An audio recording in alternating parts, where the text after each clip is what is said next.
qui assure la protection. ule anayetukinga, Il est celui qui est avec nous.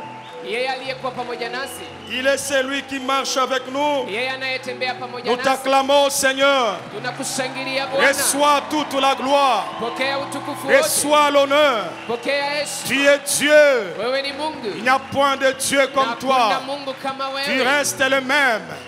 Wewe Tu ni n'as yule point yule. changé. Haukubadilika. Merci pour la présence de ton esprit. Asante kwa ajili ya uwepo wa Roho Merci, wako. Saint-Esprit. Asante Roho Nous Mtakatifu. t'accueillons en ces lieux. Tunakupokea mahali hapa. Père, nous bénissons ton nom. Baba, tunabariki jina lako. Ta présence est merveilleuse. Uwepo wako ni mzuri. Reçois toute la gloire. Pokea heshima zote Fais-nous du bien encore. na ututendee tena mema. Nous sommes à tes pieds. Tuko miguuni pako. Nous soupirons auprès de toi. Tunakutamani.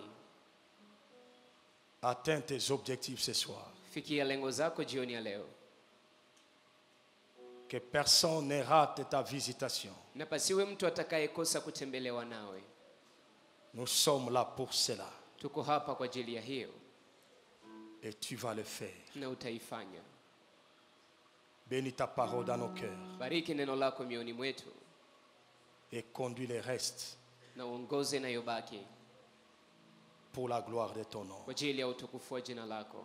Au nom de Jésus. Kwa jina la Yesu. Amen. Amen. Reprenons nos places. Tutaketi kwa nafasi zetu. Bonsoir à tous. Jioni njema kwenu nyote. Nous bénissons le Seigneur Tunambariki Bwana pour la grâce qu'il nous accorde d'être là. kwa ajili ya neema tupayo kuwa hapa. Nous disons merci à papa, merci à maman Tunasema asante kwa baba na mama pour la marque de confiance et l'encadrement que nous recevons jour pour jour. kwa ajili ya kutusamini na uongozi tunaopokea kila Et siku. nous disons merci à tous les hommes de Dieu Tunasema asante kwa watu wote wa Mungu qui assurent leur soutien pour notre ministère. ambao wa support ndani ya huduma. Nous sommes dans ces 2 semaines de grâce insondable Tuko ndani ya wiki hizi mbili za neema isiyo na kipimo avec la pensée, pamoja na wazo, appel à la plénitude de vie. wito kwa utele wa uzima. Tout a commencé par notre papa qui a posé le fondement, Yote ilianza pamoja na baba yetu aliyeweka retraçant msingi, les objectifs de ce programme. akiwa akiweka ni nini lengo ya mpango huu, Et ça a donné la lumière pour le reste. na iliweza kuleta nuru kwa ajili ya yote ndiyo kwa inabaki. Est-ce que vous pouvez m'aider à apprécier cette fondation qui a été posée? Je, mnaweza kunisaidia S'il kushangilia faut juu ya qu'on parle msingi ce uliowekwa. soir, c'est parce que Kama la naomba base tuongee de la jioni ya lumière leo, a été donnée déjà. ni Et sababu nous bénissons le mwangaza Seigneur.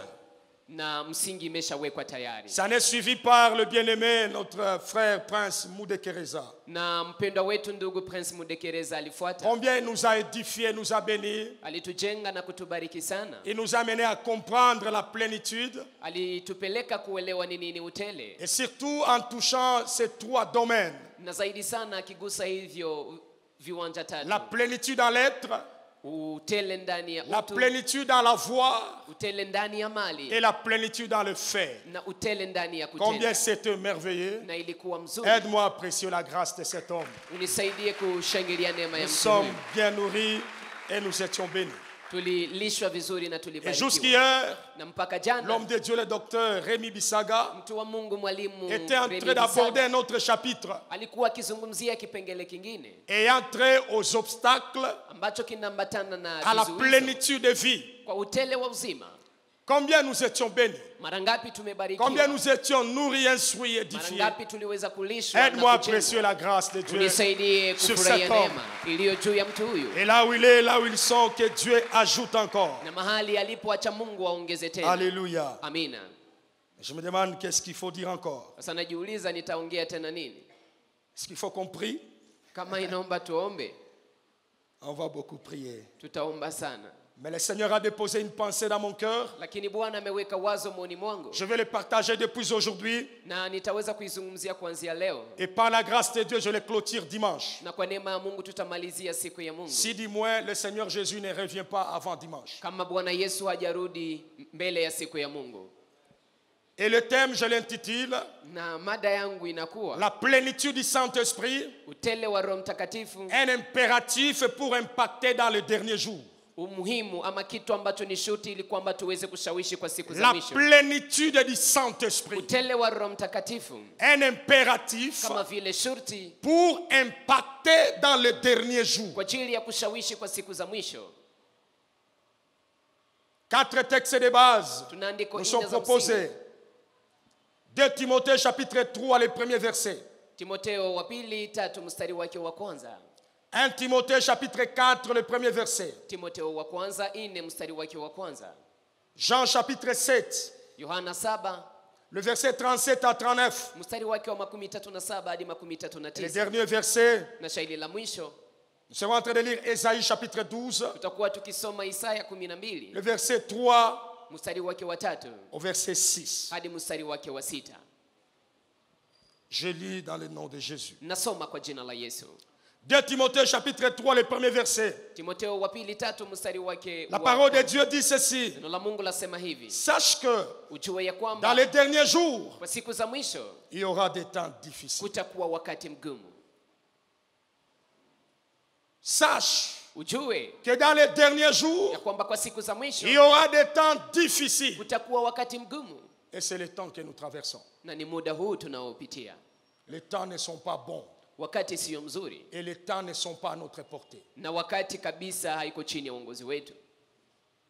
1 Timothée chapitre 4, Timotheo wa kwanza sura 4 le premier verset. mstari wake wa La kwanza. parole de Dieu dit ceci. Neno la Mungu lasema hivi: Mais lakini l'Esprit dit expressement Roho anasema upesi que dans le dernier temps, ya kwamba kwa wakati wa mwisho quelques-uns watu wamoja abandonneront la foi wataacha imani pour s'attacher à des esprits séducteurs na wataambatana na roho za udanganyifu et à des doctrines des démons. na mafundisho ya mapepo.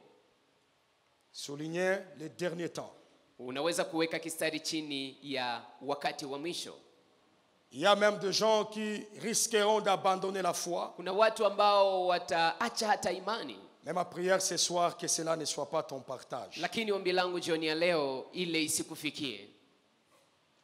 Jean chapitre 7, Yohana sura 7 verset 37 à 39, il est écrit: 37 hadi 39. le dernier jour, Siku ya mwisho, le grand jour de la fête, siku kubwa ya karamu, Jésus se tenant debout s'écria: Yesu akiwa wima akasema kwa si sauti quelqu'un kubwa, a soif, kama mtu ana kiu qu'il vienne à moi aje kwangu et qu'il boive. na anywe. Celui qui croit en moi, Anayeamini ndani mwangu, des fleuves d'eau vive vijito vya maji ya uzima couleront de son sein, vitatiririka toka ndani comme mwake, dit l'Écriture. kama vile andiko Il linavyosema. dit cela Akasema hivyo de l'esprit que devait recevoir juu ya roho ambao angepaswa ceux qui kupokea croiraient en lui. wale watakaoamini ndani Car mwake. l'esprit n'était pas encore, parce que Jésus n'avait pas encore été glorifié. Sababu roho ilikuwa haijafika, maana Yesu alikuwa hajatukuzwa bado. Prenons rapidement Ésaïe chapitre 12, Tuchukue haraka Isaya le verset 3, verset sura 6. 12, 3 hadi 6. Le prophète dit ceci: Nabii anasema hivi: vous puiserez de l'eau avec joie mtashota maji na furaha aux sources du salut. kwenye vijito Et vya vous wokovu. direz en ce jour-là: Na mtasema kwa siku hiyo, louez l'Éternel, msifuni Bwana invoquez son nom, na muite jina lake, publiez ses œuvres parmi le peuple, tangazeni matendo yake ndani rappelez ya la mataifa, grandeur de son nom, na kumbusheni ukubwa wa jina célébrez lake. l'Éternel, Mumsifu Bwana, car il a fait des choses maana magnifiques, ameyafanya mambo mazuri qu'elles soient connues par toute la terre. na yajulikane na ulimwengu Pousse nzima. des cris de joie Piga kelele za et furaha d'allégresse, na za furaha, habitants de Sion, enyi wakaaji wa car Sayuni, il est grand maana ni mkubwa au milieu de toi, miongoni mwako, le Dieu d'Israël. Mungu wa Israeli. Parole du Seigneur. Neno la Bwana.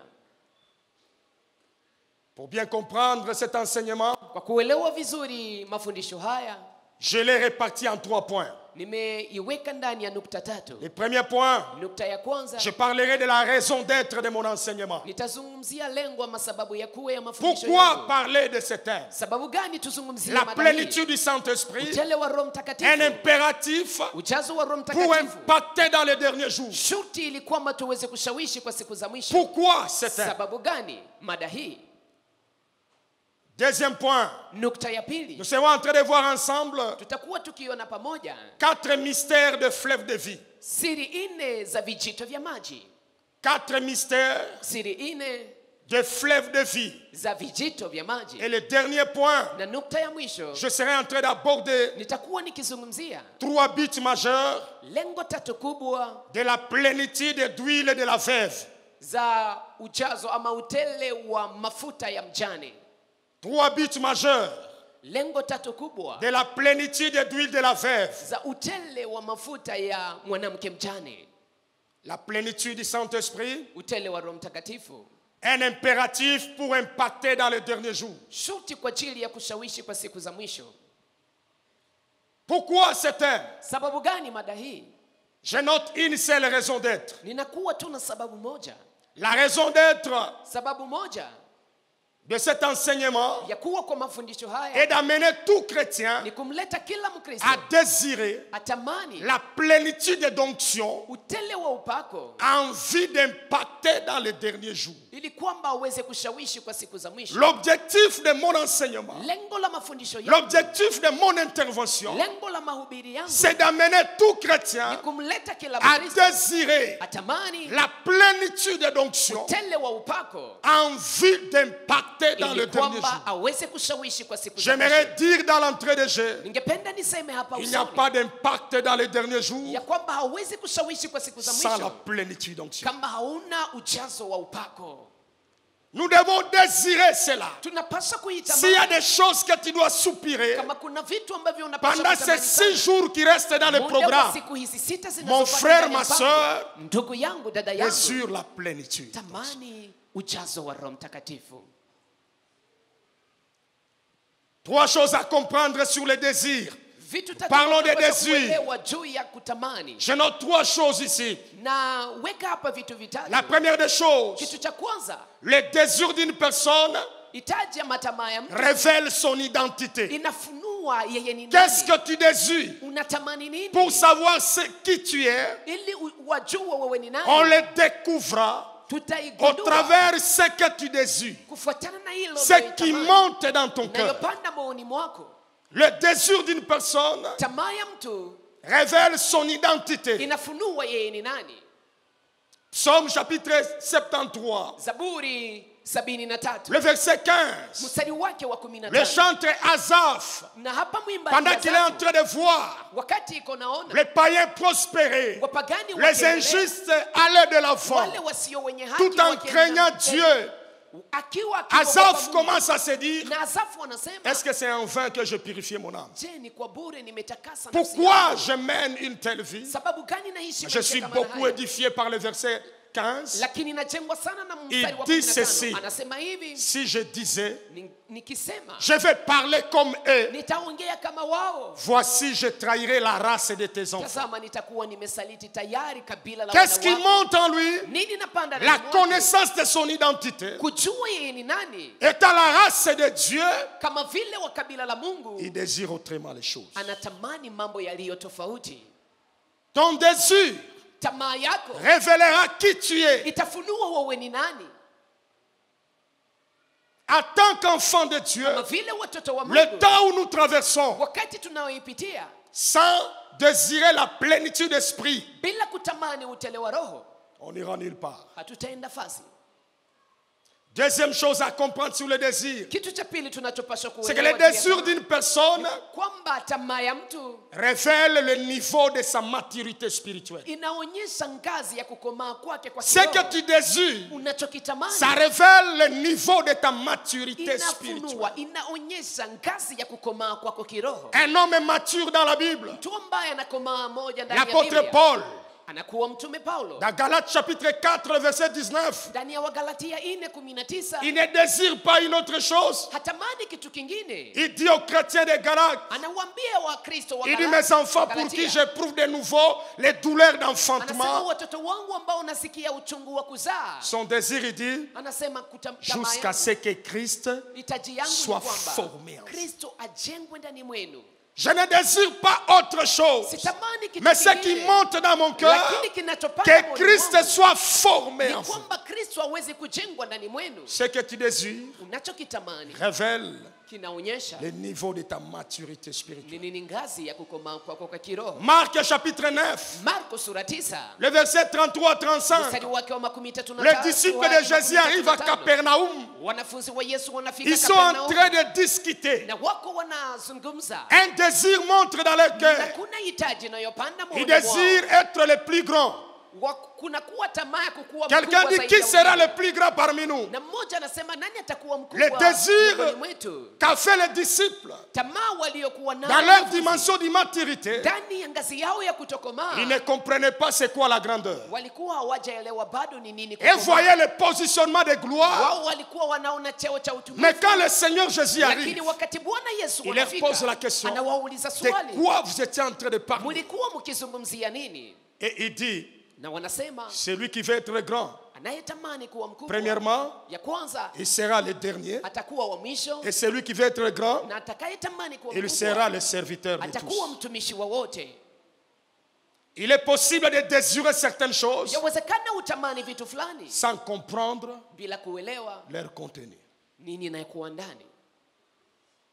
Qu'est-ce que tu désires? Qu'est-ce que je désire? Unatamani nini? Natamani nini? Le Seigneur Jésus voyait autre chose Bwana Yesu aliona vitu dans la vingi grandeur. ndani ya ukubwa. Mais les disciples voyaient le positionnement de gloire. Lakini wanafunzi wao walikuwa wakiona cheo ya utukufu. Je me rappelle lorsque le Seigneur Jésus, Nakumbuka siku moja Bwana Yesu quand il a donné cet éclaircissement, wakati alipotoa hii maelezo, je crois que même leur désir a changé. nikiwaza ya kwamba tamaa yao Celui qui ilibadilika. voulait être même grand, Yule ambaye alitamani il kuwa pouvait mkubwa, désirer être le dernier parce qu'il comprend que la grandeur, angepaswa tamani derrière kuwa la mwisho. grandeur se cache une responsabilité. Sababu ameelewa ya kwamba nyuma ya ukubwa kuna Et kuwa derrière jukumu. la grandeur se cache le sacrifice. Na nyuma ya ukubwa kuna kuwa Comment ile un kujitolea. grand peut être le dernier Namna gani mkubwa et atakuwa comment un mwisho? grand peut être serviteur? Na namna gani mkubwa atakuwa mtumishi? Le désir d'une personne Hitaji ya matamaa ya révèle mtu le niveau de sa maturité. inaonyesha nini ni ngazi ya kukomaa kwake. Troisième chose à comprendre. Kitu cha tatu cha kuelewa Sur les désirs, juu ya tamaa, je dirais mes frères et sœurs, nitasema ndugu na c'est que dada, le désir d'une personne kwamba tamaa ya mtu détermine sa finalité. inaonyesha yeye ataishia wapi. Le désir d'une personne Tamaa ya mtu détermine sa finalité. inaonyesha mwisho wake ni gani.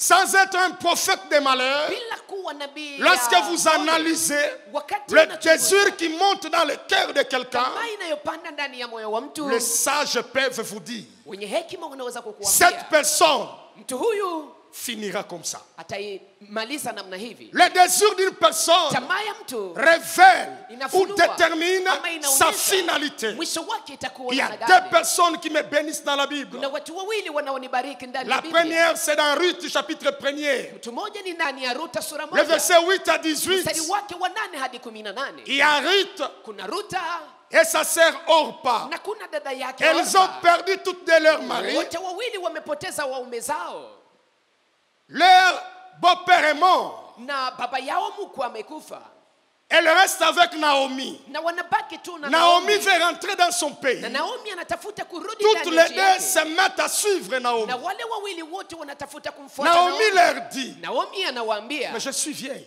mimi ni Même mzee, si j'aurais le désir hata kama nitakuwa na tamaa d'avoir les enfants, ya kuwa na watoto, est-ce que vous entendrez je jusqu'à mtangoja ce que ces enfants mpaka grandissent wakati watoto hao watakomaa pour trouver des maris? ili kwamba wapate waume, Rentrez dans votre pays. mrudi ndani ya nchi Que le yenu Seigneur vous accorde le repos. na Bwana wape pumziko. La Bible dit, Na Biblia yasema Orpa a baisé sa ya belle-mère kwamba Orpa kambusu mama mkwe yake et elle est rentrée. na karudi. Et dans toute la Bible, Na ndani ya Biblia yote l'histoire de Orpa s'est terminée historia ya Orpa ikaishia dans hapo. Ruth chapitre 1er, le verset 14. Ndani ya Ruta sura moja Mais il y a, il y a lakini, Ruth lakini kuna Ruta dont le désir ambaye tamaa yake était contraire ilikuwa ni à tofauti sa sœur. na dada yake.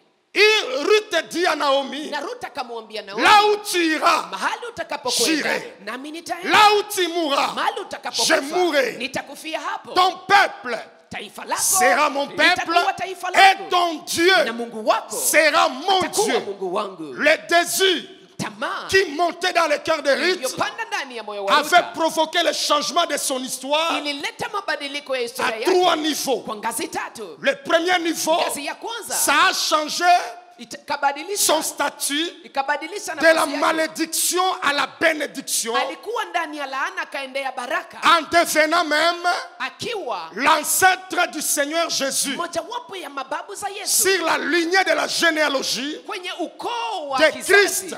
ya On Kristo. parle de Ruth. Wanazungumzia Ruta. Ruth Ruta qui est née ambaye alizaliwa dans un pays appelé Moab, ndani ya nchi ambayo inaitwa Moabu. une nation ici de l'inceste, Ilikuwa taifa lililotokea de ndani Lot ya avec dhambi. ses filles. Loti alizini na Mais qu'est-ce qui se passe? wabinti wake. Nini Le désir inapitikana? d'une personne Tamaa ya mtu détermine sa finalité. inaonyesha yeye ataishia wapi. Deuxième changement de l'histoire de Ruth, Mabadiliko ya pili ya historia ya Ruta c'était son statut. ilikuwa ni nafasi yake. Elle a cessé d'être veuve Hakukuwa tena kama vile mjane, et elle est devenue mariée. lakini akaitwa Et elle n'a pas mke wa- marié n'importe qui, na hakuolewa na haizuru nani, elle a marié Boaz. aliolewa na Boazi. Troisième changement Na mabadiliko ya dans tatu l'histoire de Ruth, ndani ya historia ya Ruta c'est le statut ilikuwa ni kufuatana des pauvres na kutoka à ndani ya celui des umaskini prospères. na akakuwa mtu mwenye Ruth, la kufanikiwa. Bible dit, elle glanait Biblia inasema kwamba Ruta alikuwa dans la loi anaogota, juive, anaogota mbegu ndani ya dans la mavuno, loi juive. ndani ya sheria ya Kiyahudi. Après la récolte, Kisha mavuno on imposait aux cultivateurs walikuwa wanawalazimisha de ne walimaji pas tout récolter. wasivune vyote, On laissait certaines choses na dans le walikuwa champ. wanaacha mavuno fulani C'est ndani ya pour shamba permettre aux pauvres de trouver aussi la nourriture pour leur survie. ili kwamba wawawezeshe wale wa maskini C'est kupata ce nao que Ruth chakula. était en train de faire. Na hiyo ndio Ruta Mais alikuwa le anafanya. désir qui a monté dans son Lakini cœur tamaa iliyopanda moyoni l'a mwake fait rencontrer avec le propriétaire du champ. ikamkutanisha J'aimerais kwenye dire à shamba. quelqu'un ce soir, Ningependa nimwambie le mtu jioni ya leo, désir qui monte dans ton cœur tamaa inayopanda moyoni mwako déterminera ta itaonyesha finalité. utaishia Et ce wapi. soir, Na jioni ya leo j'aimerais que tu désires ningependa utamani la plénitude du Saint-Esprit. utele wa Roho Mtakatifu. Tu veux finir comment? Utamaliza namna Le gani? désir qui monte dans ton cœur Tamaa inayopanda moyoni mwako déterminera comment tu finis. itaonyesha namna gani utamaliza. Un homme dans la Bible, Mtu mmoja ndani ya le Biblia prophète Élisée, inakuwa ni nabii Elisha dans 2 Rois chapitre 2, ndani ya Wafalme wa le Pili verset sura 9 à mbili, 12, mstari wake wa 9 hadi 12. son maître Élie Baba yake bwana wake veut être Elia enlevé. anatafuta Ils sont kunyakuliwa en train de partir. na wako wanaenda. On arrive au verset 9. Tunafika kwenye shairi la Élie lui pose la question. na Elia anamuuliza swali, Qu'est-ce que tu veux que je te donne? unapenda nikupatie nini? Ce n'est pas une question facile. Hii sio swali iliyo rahisi. Élie veut être enlevé. Elia anatafuta Il pose kunyakuliwa la question à na Élisée. anauliza Elisha Qu'est-ce que swali, tu veux que je te donne? unapenda nikupatie nini? C'est là que le désir du cœur de l'homme Na ni hapa ndipo tamaa ya moyo wa sera mtu manifesté. itaonekana. Qu'est-ce qu'Élisée demande? Elisha anaomba nini? Élisée ne demande pas autre chose. Elisha aombe kitu kingine. Élisée ne demande pas Elisha aombi la position de gérer toutes les garnisons des prophètes. amuombe cheo ya kuongoza kundi ya wanabii. Élisée ne demande pas les porte-monnaies d'Élie. Elisha haombe Elia mpatie Élisée pesa ne zake. demande pas autre chose. Élisée dit à Élie, Elisha anamwambia ce Elia, que je demande, ninachokiomba c'est que j'ai la double portion de ton esprit. ni kwamba nipate roho wako maradufu. Qu'est-ce que tu demandes? Unaomba nini? Élisée demande Elisha anaomba la double portion upako maradufu de l'esprit d'Élie. wa roho iliyokuwa juu ya Elia. Dans cette demande d'Élisée, Ndani ya hii ombi la Elisha je tirais une leçon, mes frères et sœurs. nimepata somo, ndugu na dada. Et j'aimerais nous dire ce soir, Na ningependa niwaambie jioni ya leo c'est que l'argent ni kwamba pesa et les biens matériels na vitu vya kugusa ne sont pas les seules finalités haiko njoo mwisho des récompenses dans les relations de la vie. ya kupata zawabu ndani ya maisha. L'argent et le bien matériel Pesa na vitu ne sont pas les seules finalités haiko tu njoo lengo des récompenses vya dans les malipo relations de la vie. ndani ya mahusiano ya maisha. J'aimerais dire à quelqu'un, Ningependa il nimwambie y a mtu, des relations, kuna il y a mahusiano, des contacts kuna kukutana na watu que tu passeras beaucoup de temps, ambao utapitisha muda mwingi tu n'auras pas un franc. hawatakupatia Il y a hata pesa beaucoup de kidogo. temps que tu passeras avec quelqu'un, Utapitisha muda mwingi na mtu tu peux fulani. ne pas avoir même une chemise. Unaweza kuwa hata kupatia hata shati. Mais ce n'est pas l'argent Lakini et sio les pesa biens na matériels vitu qui résument ndivyo les vinakuwa seules finalités de récompense lengo malengo dans les ama rencontres de la vie. ya kupana zawadi ndani ya kukutana Élisée maishani. a fait 24 ans avec Élie. Elisha alifanya miaka 24 na Et Elia. à la fin, il ne demande pas l'argent. Na kwa mwisho aombe pesa. Mais il a reçu quelque chose qui pouvait lui donner l'argent. Lakini alipokea kitu ambacho J'aimerais dire à kilipata quelqu'un, pesa. Ningependa nimwambie le fait mtu, seulement d'être à côté d'une personne, kuwa tu karibu na mtu ça peut ouvrir les portes que l'argent ne pouvait pas. inaweza kufungulia milango ambao pesa Le fait zingekufungulia. seulement de porter le nom de quelqu'un, Kubeba tu jina ya on mtu. peut t'accepter dans un endroit Wanaweza kukukubali ndani ya que et ton eneo diplôme ambapo cheti et tes chako capacités ambapo uwezo ne wako pouvaient pas t'ouvrir cette porte. havinge kufungulia mlango huo. J'aimerais dire à quelqu'un, Ningependa nimwambie mtu, ayons de bons désirs. tukuwe na tamaa zilizo nzuri. La plénitude du Saint-Esprit Utele wa Roho Mtakatifu est un impératif shurti pour impacter dans les derniers jours. ili kwamba tuweze kushawishi kwa siku za Mes mwisho. frères et sœurs, Ndugu na dada le zangu, temps que nous traversons, wakati tunaoipitia ce sont les derniers temps. inakuwa wakati wa mwisho. Et sans vous cacher, mes frères et sœurs, Bila kuwaficha ndugu na c'est que dada, les moments sont difficiles. ni kwamba wakati iko Les mgumu, moments sont compliqués. wakati iko mgumu, Le temps que nous traversons, wakati tunaoipitia les enjeux spirituels sont bizarres. hali ya kiroho iko hatari. Les réalités Ukweli sont en train de contredire les aspirations. iko inakuwa kinyume ya ile ambayo tulikuwa Les tunafikiria, aspirations individuelles, ile ambayo tulikuwa les tukifikiria aspirations kipekee. même des nations. Ile tulikuwa tukifikiria kama vile mataifa, Et ça a été prophétisé. na hii imeweza kutabiriwa. La Bible qualifie même ce temps Biblia inazungumzia wakati hii d'un temps difficile. ikisema ya kwamba ni wakati Dans mgumu. d'autres versions, on parle de temps fâché. Ndani ya maandishi mengine wanasema wakati ya uchungu. Vous savez, il y a des réalités que nous vivons dans ce temps. Unajua kuna ukweli tunaoishi wakati huu. Si vous retournez 20 ans, 30 ans en arrière, Ukirudi miaka 20, miaka 13 nyuma, il y a des choses qui ne se passaient pas comme ça se passe kuna aujourd'hui. vitu ambavyo vilikuwa vipitikane kama vinavyopitikana kwa Il y leo. a des maladies qui nous attrapent aujourd'hui Kuna magonjwa yanayotufikia kwa dans ce leo. temps que nous traversons. Ndani ya wakati huu tunaopitia. Et si vous regardez les parents qui ont fait 100 ans, Na ukiangalia 90 wazazi ambao ans, wamefanya 80 ans, miaka 100, on ne pouvait pas 18, citer certaines réalités. hawangeweza kuambia juu ya magonjwa Aujourd'hui, fulani. parler du cancer, c'est comme si on parle de la grippe. Leo kuzungumzia kansa ni kama vile tuko La maladie qui tunazungumzia tue les gens. kukohoa. Des réalités qui se passent autour de nous. Ukweli ambao inapitikana pembeni yetu. Il y a même des maladies qu'on pouvait avoir à l'âge de 90 ans, Kuna magonjwa ambayo ungepasha pata kwa miaka 90, 100 ans. miaka 100, Un enfant de 8 ans, 10 ans. lakini mtoto wa miaka 8, miaka 10. Les réalités sont bizarres Ukweli iko dans mbaya. tous les domaines de la vie. Ndani ya uwanja wote wa maisha. Que ce soit dans le séculier, Ikuwe ndani que ce ya soit dans le sacerdoce. ikuwe ndani ya ulimwengu, ndani ya makazi zote, ikuwe ndani Les ya huduma. enjeux ne sont pas bons. Ukweli sio nzuri kabisa. Alors j'étais en train de réfléchir ensemble Nilikuwa nikifikiri pour savoir, mais pourquoi les ili choses sont comme nijue ça? sababu gani mambo yako hivi. Pourquoi le Saint-Esprit révèle Sababu gani Roho Mtakatifu que les anafunua derniers jours, ya kwamba siku za mwisho ça sera des temps difficiles? zitakuwa siku ngumu. Pourquoi Sababu l'Esprit gani? dit Roho expressement anasema qu'il y a même de ceux-là qui abandonneront la foi? ya kwamba kuna wale watakaoacha imani. Vous savez, mes frères et sœurs, Najua ndugu na dada, à un moment donné de la vie, kwa wakati mmoja wa maisha on doit s'arrêter unapaswa kusimama et se poser des questions sérieuses na unajiuliza maswali mazuri, en connaissant les réalités auxquelles nous sommes en train de passer. ukijua ukweli ambao tuko tunaupitia.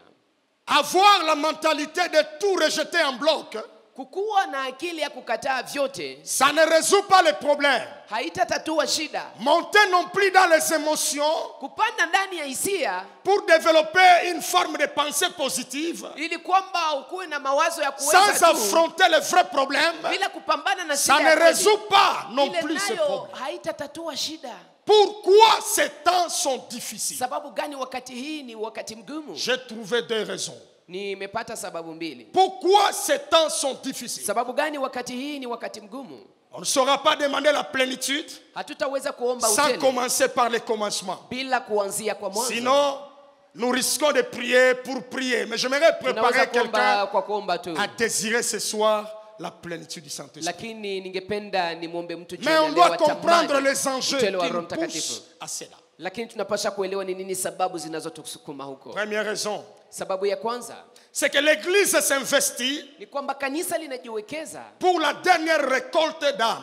kwa ajili ya mavuno ya mwisho ya nafsi, Et se prépare pour rencontrer son époux na linajiandaa kwa ajili ya kukutana na bwana harusi après wake, avoir causé beaucoup de tort au camp du diable. kisha kusumbua sana kambi ya adui. L'Église, c'est ce que nous sommes en train de faire. Kanisa ile ambayo tuko tunafanya, Mes frères et sœurs, ndugu zangu na dada zangu, j'aimerais nous rappeler cette vérité. ningependa niwakumbushe ukweli huu. Le Seigneur Jésus revient bientôt. Bwana Yesu yuko narudi Les upesi. temps que nous traversons Wakati tunaoipitia sont des temps ni difficiles, wakati mgumu, mais des temps qui annoncent lakini ni wakati unaotangaza la fin des temps. ya kwamba mwisho wa muda unafika. L'Église s'investit Kanisa liko dans tout ce que linajiwekeza nous faisons ndani ya vyote pour faire tunavyofanya la dernière récolte d'âmes. kwa ajili ya kufanya mavuno Et ya aussi nous nafsi. sommes en train de nous préparer Na sisi tuko pour tunajiandaa rencontrer l'époux, ili tukutane na bwana le harusi, Seigneur de gloire. Bwana wa utukufu. Mais après avoir causé beaucoup de tort Lakini kisha kusumbua dans le camp du diable.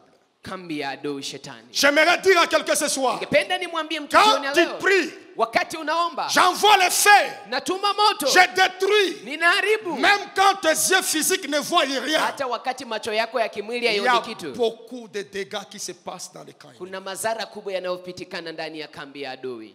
Il y a beaucoup de réalités qui se passent. Kuna ukweli mwingi unaopitikana. Deuxième raison, Sababu ya pili c'est que le diable ni kwamba shetani sait qu'il n'a que peu de temps d'influence sur la terre. anajua ya kwamba muda wake ya uongozi duniani ni kidogo. Il sait qu'il n'a que peu de temps d'influence sur la terre. Anajua ya kwamba wakati wake wa kutawala hapa chini ya jua ni Ceci kidogo. lui amène Na hii inampeleka à user de toutes ses forces, kutumia nguvu zake zote, utiliser toutes ses stratégies kutumia mbinu zake zote pour perturber les chrétiens, ili kwamba wasumbue wa pour Kristo, détruire les ili chrétiens kwamba haribu wa Kristo et pour déranger leurs projets sur la terre. na asumbue kazi yao, miradi zao hapa duniani. Pourquoi ces temps sont comme ça? Sababu gani wakati Il hii iko sait namna qu'il hii? n'a que peu de temps d'influence sur Anajua la ya terre. kwamba muda wake wa ushawishi ni kidogo Mais hapa qu'est-ce qu'il va duniani. faire? Lakini atafanya Il nini? s'investit à tout. Anajiwekeza ndani ya yote. Il sait que c'est la dernière période, c'est le dernier moment. Anajua ya kwamba hii ndio wakati wa mwisho, C'est là que les choses na ni hapa ndipo mambo deviennent dans un niveau élevé de bataille. ndivyo inainuka kwenye ngazi Lorsque ya les juu athlètes ya arrivent vita. avant la barre d'arrivée, Wakati wapiga mbio wanakaribia nafasi ya ils kuishia, multiplient les énergies qu'il faut. wanazidisha nguvu walionayo. Même quelqu'un qui marchait le coup. Hata wakati alikuwa Et c'est la anatembea même anakimbia. stratégie qui est utilisée dans le monde des Na ni ténèbres. hiyo hiyo mbinu inayotumiwa ndani ya ulimwengu wa giza. Beaucoup d'histoires deviennent floues. Hali nyingi zinakuwa Beaucoup de za choses sont mchanganyiko. compliquées dans nos vies. Vitu vingi vinakuwa ngumu. Vous avez maishani l'argent. mwetu. Una pesa. Vous avez toute l'intelligence pour Una investir. akili yote kwa kuwekeza. Mais les réalités du terrain Lakini ukweli unaoukuta vous disent le contraire. unakuta kwamba ni kinyume. L'éducation dans la famille, ça ne marche pas. Maadibisho ndani ya jamaa, mambo hayaendeki. On peut envoyer les enfants partout en Europe, aux Unaweza États-Unis. kuwatuma watoto Ulaya, Marekani, Mais il y a de ceux-là qui rentrent les drogués. lakini kuna wale ambao Et les wanarudi parents pleurent. kunywa dawa za Ils se demandent, mais kulevya. qu'est-ce qui se passe? Na wazazi wanalia, hawajui Qu'est-ce nini qui se inapitikana. passe? Nini inapitikana. Ce sont les enjeux du dernier jour. Hii inakuwa ukweli unaokuwa kwa siku za mwisho. L'ennemi est prêt à tout Adui iko karibu kufanya yote, parce qu'il sait sababu wanajua qu'il n'a que peu de temps ya d'influence. kwamba anakuwa na muda kidogo ya kushawishi, Et l'Église na kanisa va lui échapper pour toujours. itamponyoka milele. Alléluia. Amina. Je note deux vérités pour poser le fondement de mon message. Naweka ukweli mbili kwa kuweka msingi wa ujumbe wangu. La première vérité, Ukweli wa kwanza c'est que la plénitude du Saint-Esprit ni kwamba utele wa Roho Mtakatifu est le message adapté aux enjeux des derniers jours. inakuwa ujumbe inayoambatana na ukweli unaopatikana kwa siku za La mwisho. plénitude du Saint-Esprit Ujazo wa Roho est le Mtakatifu message adapté ndiyo ujumbe aux enjeux unayoambatana des derniers na jours. ukweli unaopatikana kwa siku za Bien-aimés mwisho. dans le Seigneur, Upendwa ndani ya Bwana, il y a coïncidence prophétique de deux choses. Kunakuwa kukutana kinabii kwa vitu viwili. Les enjeux des derniers jours, Ukweli unaokuwa kwa qui siku za sont des mwisho, temps difficiles tels que nous l'avons lu. unakuwa wakati mgumu kama vile 2 tulivyosoma. Timothée chapitre 3, Ndani ya Timotheo wa pili sura le verset ya 1er. mstari wake wa La kwanza. Bible dit, Biblia yasema sachez-le, muijue que dans les derniers ya jours, kwamba kwa siku za il y mwisho aura des temps difficiles. patakuwa na wakati mgumu. Il y a même de ceux-là qui vont abandonner la foi. Kuna hata wale watakaoachana na imani. Mais ça ne s'arrête pas seulement à montrer cette facette. Lakini haiishie kwa kuonyesha tu Mais kipengele hiki. j'aime l'Éternel. Lakini nampenda Dans Bwana. son omniscience, Ndani ya kujua kwake mambo connaissant les yote, réalités bizarres akijua dont hali l'ennemi va provoquer dans les derniers jours, ambao adui ataleta kwa siku za envie mwisho d'étouffer ses enfants. kwa ajili ya Que nous kuwasumbua sommes watoto les wake enfants ambao de sisi Dieu. tuko watoto wa Mungu. L'Éternel a prévu aussi l'antidote des derniers jours.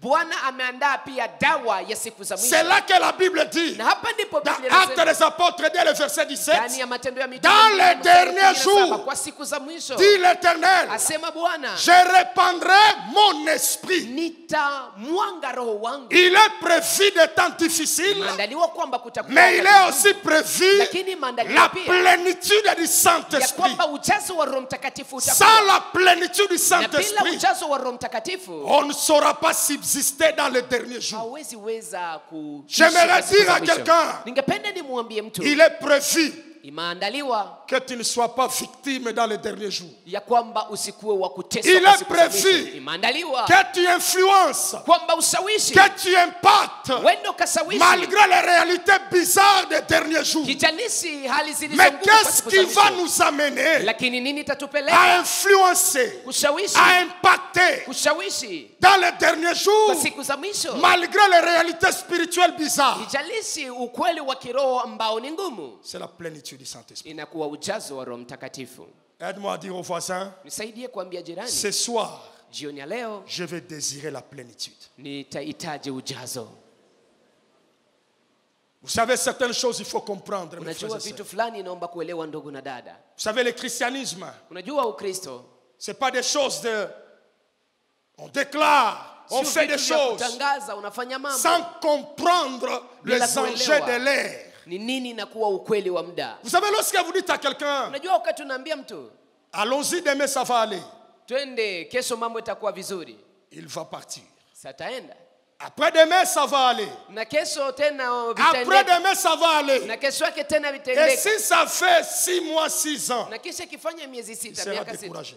atavunjika moyo. Mais s'il comprend Lakini les akielewa réalités qui sont autour ni nini ukweli et la unaozunguka voie de sortie, na ni nini njia ya kutokea ama suluhisho, ça fortifie le cœur de quelqu'un. inatia nguvu moyo wako. J'aimerais dire à quelqu'un, Ningependa dans nimwambie ces mtu, temps ici que nous kwa wakati traversons, huu tu as tunaopitia besoin unahitaji de désirer utamani la plénitude du Saint. utele wa Roho Mtakatifu. S'il faut que tu pries, Kama inaomba uombe, s'il faut que tu soupires, kama inaomba matin, utamani midi, soir, asubuhi, désire mchana na la jioni, plénitude de Dieu. tamani ujazo wa Mungu. Vous savez, mes frères et sœurs, Najua ndugu zangu na le dada temps zangu, que nous traversons, wakati ce tunaopitia sont des moments inakuwa où wakati chacun de nous ambapo kila mmoja wetu doit chercher anapaswa kutafuta des expériences personnelles avec Dieu. aishi vitu vya kipekee yeye pamoja na Mungu.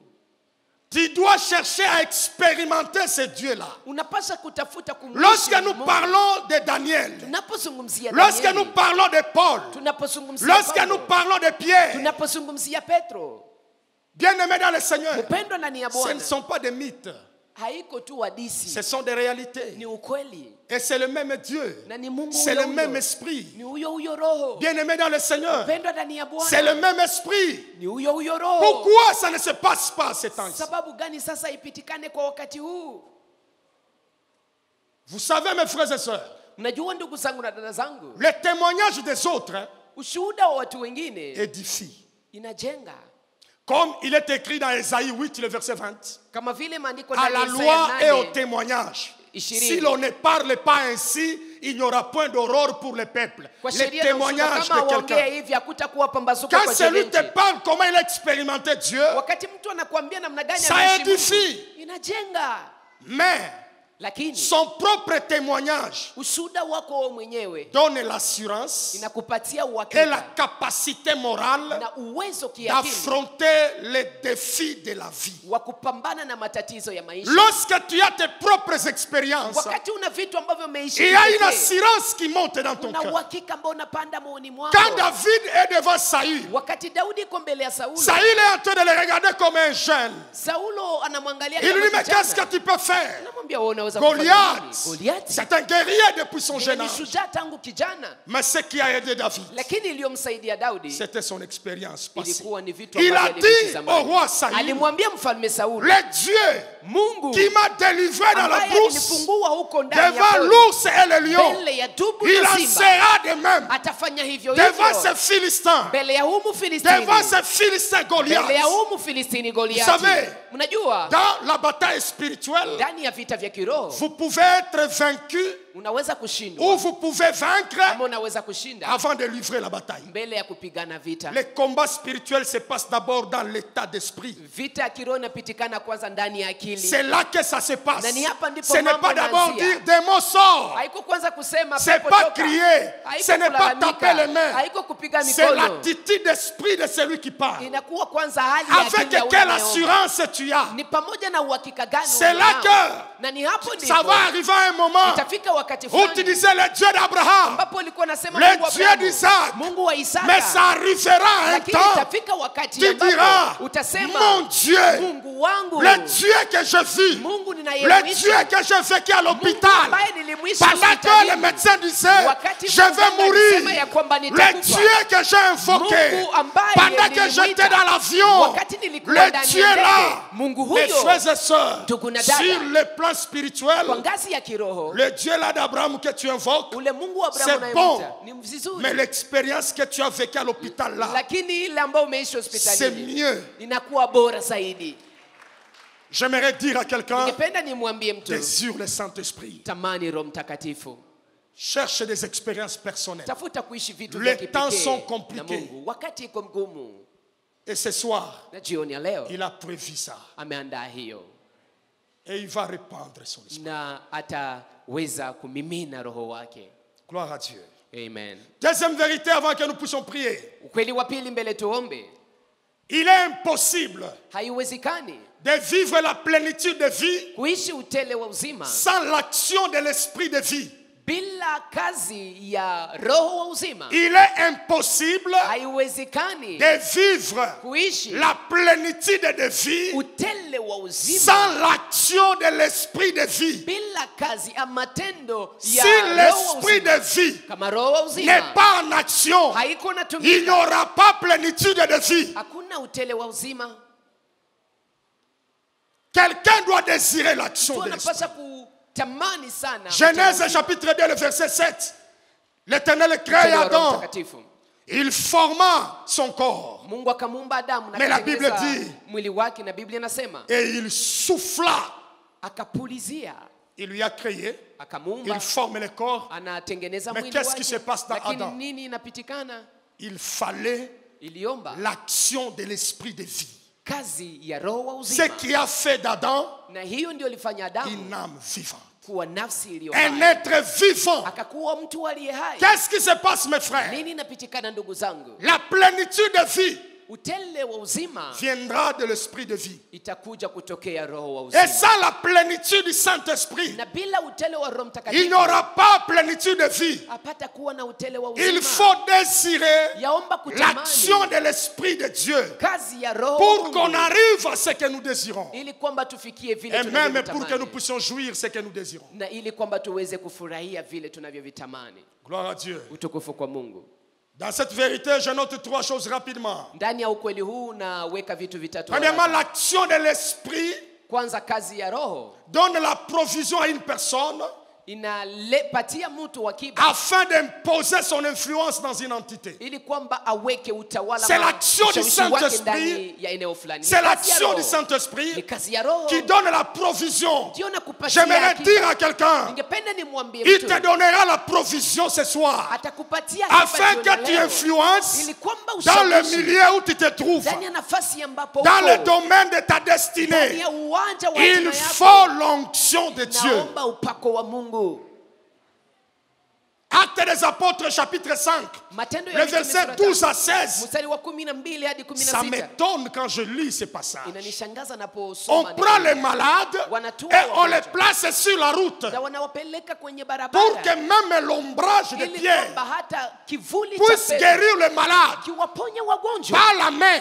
Hapana mkono, On dit l'ombre même. wanasema kivuli tu. Qu'est-ce qui a fait ça? Nini ambao umefanya hii? Pierre Petro a reçu l'action de l'esprit de vie. amepokea kazi La kuguswa plénitude na est dans Roho la wa chambre Mungu. haute. Amepokea utele Au ndani ya point chumba cha que juu na kwa kiwango même ambacho son ombrage hata kivuli chake dégage la puissance. kinakuwa kinaachilia J'aimerais uwezo. dire à quelqu'un, Ningependa ce nimwambie n'est mtu, pas seulement le temps de Pierre. sio tu wakati Nous wa devons Petro. désirer ces choses. Tunapaswa kutamani vitu hivi. L'Église doit désirer ces Kanisa choses. inapaswa kutamani Il vitu y a hivi. des gens qui ne vont pas croire, Kuna watu ambao même si nous hawataamini. parlons bien français. Hata kama tunaongea vizuri Le temps Kifaransa. que nous traversons, Wakati c'est tunaopitia la confrontation des puissances. ni wakati ambapo Sans uwezo la unapaswa puissance, kupambana na bila On ne uwezo fera rien. hatutafanya kitu. Les gens ont déjà écouté beaucoup d'enseignements. Watu wameshasikia mafundisho Au mengi. point que tu peux mettre seulement le thème, il te donne le contenu. Unaweza kuweka Il tu dit mada le na kuambia prédicateur vitu va vilivyo toucher ndani. A, B, C, D. Na anakuambia mhubiri atagusia nukta 1, 2, 3. Et vous allez y arriver. Si il a mentionné 3 points, il ne manquera pas 2 points. Na utaona ya kwamba kama aliweka nukta 3 hakutakosa 2. On a besoin de l'action de l'esprit. Tunahitaji kazi ya Roho. Ça va se passer aussi. Na itapitikana pia À partir de ce soir, kuanzia jioni ya leo. l'esprit Roho va se manifester. ataonekana. Actes des Apôtres 17, le verset 6. Matendo ya Mitume On 17 rencontre mstari 6. cet homme-là de Janson est en train de dire, mais écoutez des hommes qui ont bouleversé le monde sont arrivés jusqu'ici. Combien de gens qui ont Mtu ambaye bouleversé? kunasema Ils watu ambao étaient combien? wamepindua dunia. Imaginez Walikuwa ce que nous sommes. Angalia sisi ngisi tuko. Dans la chambre haute, ils étaient seulement 120. Ndani ya chumba cha juu walikuwa tu Mais ce n'est pas tous les 120. 120 qui étaient actifs. Lakini sio wale wote 120. Mais imaginez tel que nous sommes ce Lakini soir. angalia jinsi tuko hapa. Que nous duniani. soyons revêtus de l'esprit. Sote tuvikwe na Roho. Que la plénitude te touche. Utele Et que ukuguse ça me touche. na uniguse. Vous savez, il y a certaines requêtes même de la nation. Unajua hata kuna mahitaji moja ya nchi Ça sera réglé itatatuliwa lorsque l'action de l'esprit est là. wakati kazi tendo ya Église, Roho iko. j'aimerais Kanisa dire ningependa à quelqu'un, ningependa nimwambie mtu ne quitte pas usitoke ces 2 semaines hii wiki mbili sans la plénitude. bila utele.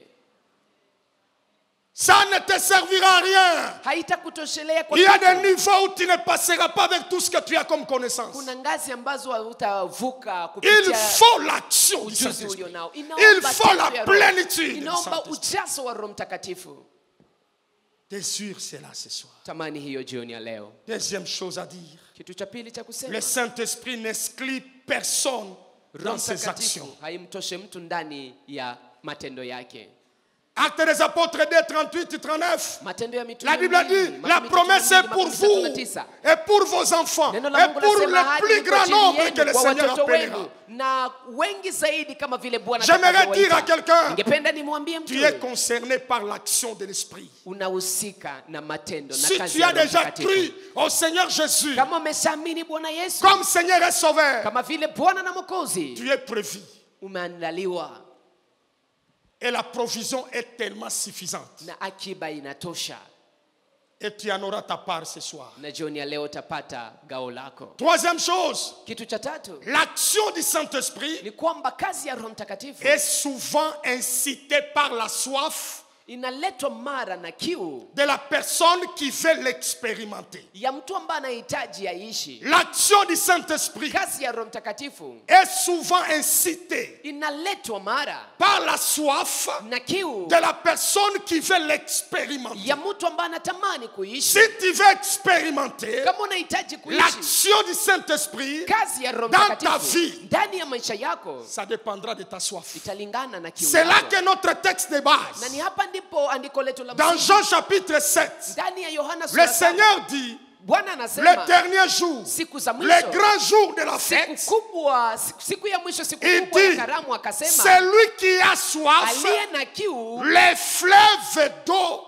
vive vijito vya couleront. maji ya uzima vitatiririka. J'aimerais ndani dire à mwake. quelqu'un ce soir, Ningependa nimwambie mtu jioni ya leo, même si Dieu hata kama Mungu nous appelle à la plénitude de vie, anatuita kwa utele wa uzima, il a toute la volonté de le faire, anatamani kabisa kuifanya, mais sans lakini bila notre volonté, kutaka kwetu, sans notre soif, bila kiu yetu, Dieu ne le fera pas. Mungu hataifanya. Il y a certaines choses Kuna vitu que fulani Dieu réalise ambao Mungu dans sa anafanya souveraineté. ndani ya ukubwa Mais il y a wake, certaines choses lakini kuna vitu que pour vingine, les vivre, ili kwamba il uviishi faut de la soif. inaomba ukuwe na kiu. Apocalypse 22, le verset 17. J'aime Ufunuo beaucoup. 22 mstari wa J'aime 17. beaucoup la parole de Dieu. Napenda La sana parole de neno Dieu la dit Mungu. ceci. Neno la Mungu Et lasema hivi, l'esprit et l'épouse disent viens. na roho na bibi harusi wanasema njoo, Et que celui qui entend dise viens. na yule anayesikia anasema njoo, J'aime la suite ici. na Et que celui qui a soif vienne. na yule ambaye iko na kiu akuje, Et on ajoute na wanaongeza que celui qui veut na yule ambaye anataka prenne de l'eau de la vie gratuitement. atwae maji ya uzima Que kwa celui bure. qui a soif vienne. Aliyekuwa Et que anayekiu aje, celui qui veut, na yule ambaye il y anataka. a l'usage de la volonté de l'homme. Hapa kuna kutumia kutaka kwa Si mtu. tu ne veux pas, Kama hautaki, bien-aimé dans le Seigneur, upendo na nia Bwana, refuser la plénitude du Saint-Esprit kukataa utele wa Roho Mtakatifu revient à renoncer à la plénitude de vie. inakuwa kukataa utele wa uzima. Tu ne peux pas désirer la plénitude de vie Hawezi kutamani utele wa sans uzima wa l'action maisha de l'esprit de vie. bila upako wa Roho wa uzima. Et si la volonté de l'homme n'est pas là, Na kama si kutaka la kwa mtu soif huko, n'est pas là, kama kiu mes haiko, frères et sœurs, ndugu na dada, je n'aimerais pas que tu finisses ce programme comme ça. sipendi Et umalize il n'est pas mpango hivi. prévu que tu finisses ça comme ça. Na haiandaliwi Il kwamba faut utamaliza que hivi. tu sois rempli. Yaomba ujazwe. Et le Saint-Esprit te remplira. Acha na Roho Mtakatifu atakujaza. Vous savez, mes frères et sœurs, Najua ndugu zangu la na dada zangu, connaissance de l'importance de ce qu'on cherche kujua umuhimu wa ile unayoitafuta gardera la soif permanente. italinda kiu yako iendelee La kubaki. connaissance de l'importance Kujua de umuhimu ce que l'on cherche ya vile unavyovitafuta gardera la soif permanente. itafanya kwamba kiu yako idumu. Je ne voudrais pas que quelqu'un ici Sipendi mtu hapa s'élève comme quelqu'un qui vient du sommeil. amuke kama Et il vile désire anayetoka ndani ya seulement, usingizi. Esprit, remplis-moi. Anatamani, oh Roho unijaze. Nous avons compris les enjeux. Tumeelewa Des nini derniers jours, ukweli wa siku il za faut mwisho. qu'on impacte. Yaomba Il tushawishi. faut qu'on ait des résultats. Yaomba tuwe na Et des matokeo. résultats suffisants, Na matokeo unayotosha. chacun dans sa destinée. Kila mmoja ndani ya hatima yake. Alors comme nous connaissons l'importance de Sasa cela, sisi tunajua umuhimu ya hiyo, pour arriver aux résultats suffisants, ili kwamba tufikie matokeo il yanayotosha, faut l'action de l'Esprit. yaomba kazi ya Roho, C'est ce qui gardera la soif permanente. na hii ndio tachunga kwamba kiu yetu. Juge chapitre 15, Waamuzi le verset 15, 18 à mstari wa 19, 18 hadi 19, parlant de Samson, wakizungumzia Samsoni, il expérimente la soif. anaishi kiu, Et la soif de Samson avait provoqué deux actions. na hii kiu ya Samsoni La Bible ilifanya dit vitu viwili. pressé par la Biblia soif. inasema akisukumwa na kiu yake, Première des choses, l'action en lui-même. kazi ndani mwake iliyofanyika Et ça lui a poussé à invoquer. ikamsukuma kumwita Mungu. Invoquer l'éternel, Kumwita c'est Mungu. appeler Dieu à être palpable. Ni kumwita Mungu Appeler Dieu en aonekane. action. Mwite Mungu atumike. Le Dieu que nous prions Mungu est tunayemwomba omniprésent. ni Mungu anayekuwa nafasi Mais zote, il peut être là sans être actif. lakini anaweza kuwa hapo bila kutenda. Quelqu'un, quand il a soif, Mtu wakati ana kiu, Samson pressé par la soif, Samsoni la anasukumwa Bible na dit kiu. il invoqua Biblia l'Éternel. inasema akamwita Et c'est Mungu. ce que nous voulons faire Na ce ni hii soir. ndio tunapaswa kufanya jioni ya leo. Et la deuxième action Na qui a kitu cha pili provoqué ambao ilileta dans la soif de Samson, ndani ya kiu ya Samsoni, c'est du côté de Dieu. na hapa ni kwa La mambo ya Bible Mungu. dit, Biblia inasema quand Dieu kwamba a vu la soif de wakati Samson, Mungu aliomba, la aliona Bible hii kiu ya dit, Samsoni, et l'Éternel fendit la cavité du Biblia rocher. inasema kwamba Mungu akapasua Et quand il mwamba. a fendu la Na cavité wakati du rocher, alipasua mwamba, l'eau maji est sortie. ikatoka. Et dans la Bible, Na ndani ya Biblia l'eau maji peut symboliser la parole de Dieu. inaweza kuwa Quand alama le neno la Seigneur Mungu. Jésus dit à Nicodème, Kama vile Bwana Yesu il anamwambia lui dit, Nikodemu, si anamwambia quelqu'un est né d'eau et d'esprit, kama mtu azaliwe na dans maji ce na roho. contexte, l'eau symbolise la parole. Na ndani ya uwanja huu Mais neno dans le inamaanisha texte qu'on a lu, neno. Lakini l'eau ndani, symbolise le Saint-Esprit. maji haya inakuwa Roho Mtakatifu. Il est symbolisé par l'eau. Inakuwa Il est alama symbolisé ya roho. par le feu. Inakuwa, Il est symbolisé par l'huile. inakuwa na alama ya Symbolisé maji, par le vent. moto, mafuta, Il est symbolisé pepo. par la colombe. Na inakuwa Qu'est-ce qui se passe? nini inapitikana? Dieu fend la cavité du Mungu rocher anapasua mwamba et l'eau na sortit du maji rocher. yanatoka ndani ya mwamba, Et les rochers en question, na mwamba hiyo l'apôtre Paul nous révèle mtume Paulo dans 1 anatufunulia Corinthiens 10, le verset ndani ya 4, Wakorinto que wa ce kwanza rocher-là, 10, c'est Christ. ya kwamba mwamba huyo Il ni dit Kristo. Christ c'est le rocher. Anasema Kristo ndiye J'aimerais mwamba. dire à quelqu'un, Ningependa il y a nimwambie plus de 2000 ans, kuna miaka le rocher a été fendu à Golgotha. kuna mwamba ambao Et umepasuka l'eau Golgotha. est disponible. Na maji yako, L'esprit est disponible. roho iko. Dieu a fendu la cavité du rocher. amepasua mwamba. Quand Christ est mort, Wakati Kristo c'est amekufa, là qu'il a dit, na ni hapa ndipo il amesema, vous est avantageux que je m'en aille. faida kwenu Si mimi je ne niende. m'en vais pas, Maana kama siendi, l'esprit, roho le consolateur, ule le mfariji paraclétos Mfariji. ne viendra pas. hatakuja. Il dit quand je serai allé, Lakini anasema nitakapokuwa je vous nimeenda, l'enverrai. nitawatumia roho huyo. C'est le rocher qui sort l'eau. Ni hiyo mwamba ndio C'est anatosha Christ qui maji. envoie l'esprit. Ni Kristo ndiye Et anatuma quand il roho. vient, c'est pour le glorifier. Na anapokuja ni kwa ajili J'aimerais ya dire à kutukuza Yesu. quelqu'un, Ningependa nimwambie l'eau est disponible. maji yako. Le problème, ce n'était pas que l'eau est sortie. Shida si kwamba maji Mais la yanatoka. Bible ajoute, Lakini Biblia inaongeza Samson a bu. Samsoni akakunywa. Même si l'eau est sortie, Hata kama maji si yametoka. Samson Kama n'est Samsoni pas prêt haiko à tayari boire l'eau du rocher, kukunywa maji ya il n'y aura mwamba, pas l'action de l'esprit de vie. hakuna kazi ya roho. Si tu ne uzima. désires pas Kama de hautamani boire l'eau, kunywa maji, l'eau vive, maji ya qui est uzima, l'esprit de Dieu, ambayo ni roho wa Mungu, il n'y aura pas l'action de l'esprit de vie. hakutakuwa kazi ya Quand roho uzima. Samson a bu, Wakati Samsoni ça a alikunywa, provoqué deux choses. ilileta vitu viwili. La première des choses, Kitu cha kwanza, la Bible dit, Biblia inasema son esprit ya se kwamba ranima. roho wake akasisimuka. Son esprit se ranima. wake akasisimuka. L'esprit était endormi. Roho wake Il alikuwa était amelala. fatigué. Alikuwa Et c'est le amechoka. cas de plusieurs parmi nous. Na ni hali ya watu wengi On peut te miongoni poser mwetu. une question. Wanaweza kukuuliza Maman, swali. comment ça va? Mama, mambo Tu iko namna souris, gani? tu dis, Unatabasamu, Dieu est au unasema, contrôle. Mungu anaongoza Et vyote. ça devient Na même un inakuwa- sens péjoratif. inakuwa kama vile tu Si msemwa. Dieu est au contrôle, Kama Mungu anaongoza vyote, il doit se manifester. anapaswa kuonekana. Le contrôle de Dieu, Kuonekana ça kwa se Mungu manifeste aussi. inaonekana.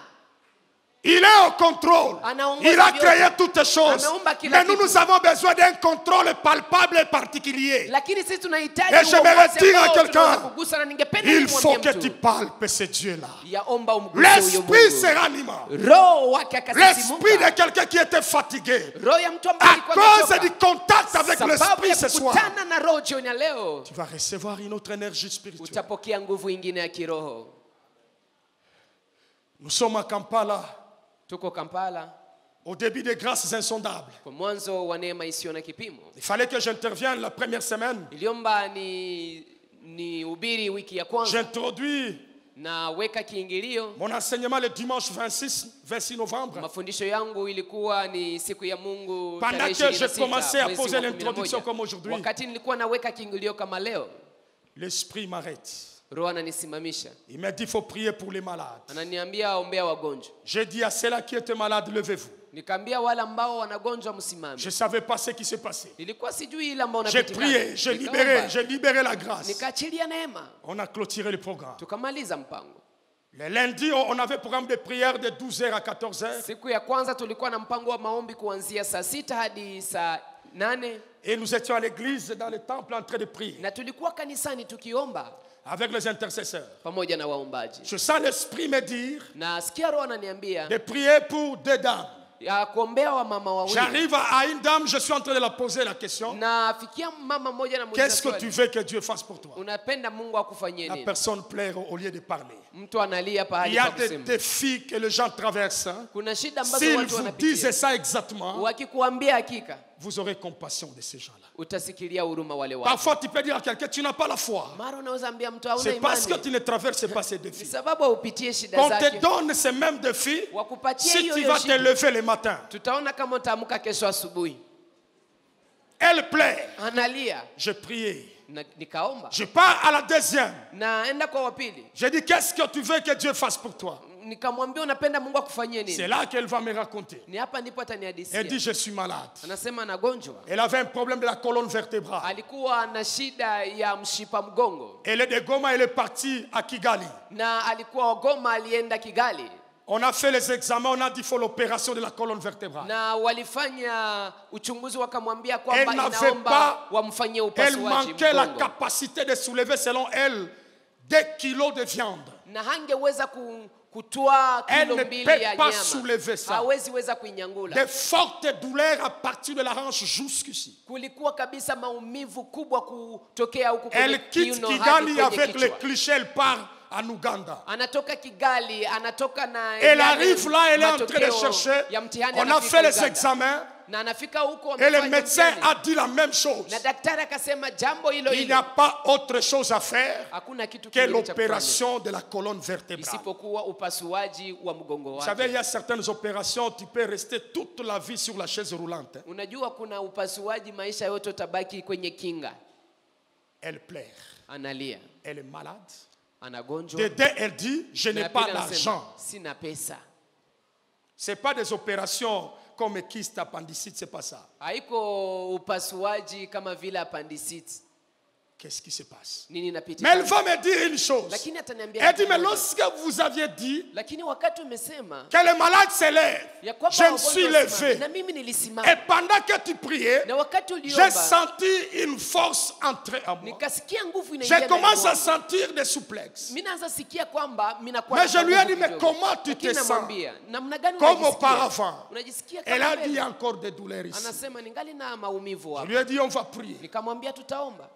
On a fait la deuxième prière. Tukafanya ombi la pili. Elle lui a dit, mais qu'est-ce qui se passe? Nikamwambia nini inapitikana? On a amené un seau d'eau au temple. Wakaleta Elle a dit, ne sois pas pressé de témoigner. Nikamwambia Ne usikuwa sois pas pressé de témoigner. usikuwa haraka On ne kushuhudia. cherche pas de témoignage. Hatutafute njoo Si les hatutafute témoignages ushuhuda. doivent venir, ils viendront. Kama ushuhuda zitakuja Mais nous zitakuja tu. voulons attester l'action de l'esprit. Lakini tunapenda tuhakikishe kazi ya On lui Roho. donne le seau d'eau. Wanampatia mbegeti ya Elle a maji. fait, elle a circulé dans le temple. Akazunguka ndani ya hekalu. Elle a pris le seau. Akakamata mbegeti. Elle revient. Anarudi. J'ai dit, qu'est-ce qui se passe? Namwambia Elle dit, je kinapita. sens encore des douleurs. Anasema ningali nasikia maumivu. J'ai dit, pas de problème. Nikamwambia hakuna shida. On a fait la troisième prière. Tukafanya ombi la tatu. La troisième prière. Maombi ya Libérer tatu. la grâce de Dieu. Tukaachilia neema ya Mungu. Mes frères et sœurs, Ndugu na dada zangu. le Dieu que le Paul ont vécu. Ule Mungu C'est ambaye le Paulo même Dieu. waliishi ni ule Mungu. Après cette prière, Kisha ile on lui maombi a dit, prends le même seau d'eau. tukamwambia kamata Elle ile a mbegeti ya pris. maji. Akatoa. Elle s'est soulevée. Akasimama. Elle est partie. Akaenda. La douleur disparaissa. Ile maumivu Je lui ai ikatoweka. dit, on ne s'arrête pas là. Nikamwambia tuishie Prenez pale. 2 jours. Chukua siku mbili. Allez tester à la maison. Na uende Ne ukapime sois pas nyumbani. pressé de témoigner. Usikue mbio mbio Va kushuhudia. tester ça. Uende kwanza angalia kunyumba. Et après un temps, Na kisha muda elle est partie voir le pasteur Amos. akaenda kumwona mchungaji Amos. Et on l'a programmé pour le témoignage. Na wakampanga kwa ajili ya Et jusqu'à présent, na mpaka leo elle prépare retourner à Goma anatayarisha Elle ne kurudi sera Goma. plus opérée Hata hapasuliwe parce que tena. le Saint-Esprit Sababu Roho est Mtakatifu capable de recréer les choses. ana uwezo wa kuumba J'aimerais vitu. dire à quelqu'un, Ningependa nimwambie mtu, nous ne sommes pas en train de prier hatuko la tunaomba, photocopie du Saint-Esprit. hatuko tunaomba aina picha ya Nous ne Roho sommes pas en Mtakatifu. train de prier le petit-fils du Saint-Esprit. Hatuko tunaomba Si mtoto c'est wa que les mwana wa Roho Paul ont Mtakatifu. vécu, Kama ule et nous, on ambaye ne le Paulo réalise pas, na sisi il y a un problème dans l'église. kuna shida Je kanisani. dois désirer ces choses. Napasha kutamani Et mambo ce haya. soir, Na jioni ya je leo crois à l'action de Dieu. naamini kazi ya La Mungu. Bible dit, Biblia inasema quand Samson a Bilo, wakati Samsoni l'esprit alikunywa se maji, ranima. roho wake Et deuxième des akasisimka, choses, na kitu cha il pili reprit vie. akapata tena Je dis uzima. à quelqu'un ce soir, Naambia mtu jioni ya leo nous sommes debout dans la prière. tunasimama ndani ya Tu maombi. reprendras vie. Utapata tena Tu uzima. reprendras vie. Utapata tena Tu uzima. reprendras vie. Utapata tena Mais uzima. tout dépendra Lakini yote de la italingana soif que tu na as. kiu ulionayo. Est-ce que quelqu'un peut commencer à désirer Je, kuna mtu anaweza la anza plénitude kutamani du Saint-Esprit? utele wa Roho Est-ce Mtakatifu? que quelqu'un se Je, lève kuna et prie? mtu ambaye anasimama na Bien-aimé, kuomba? prie le Seigneur. Mpendwa, simama na ombe L'esprit Bwana. de vie est Roho là. wa uzima iko hapa. L'esprit de vie est là. Roho wa uzima iko Mets-toi hapa. debout. Simama. Prie le Seigneur. Omba Bwana. T'es sur la plénitude. Tamani utele. T'es sur la plénitude. Tamani utele. Il a prévu ces choses. Imeandaliwa mambo haya. Rebrashita kataya mama shataya. Rebraiketere bobo shataya baba shata. Prie le Seigneur, prie le Seigneur. Omba Bwana, omba Prie Bwana. le Seigneur. Omba Bwana. Demande la plénitude. Omba utele. Demande la plénitude. Omba utele. Demande la plénitude. Omba utele. Le Saint-Esprit. Roho Mtakatifu. L'Esprit de Jésus. Roho wa Yesu. Esprit de Dieu. Roho wa Mungu. Yahweh.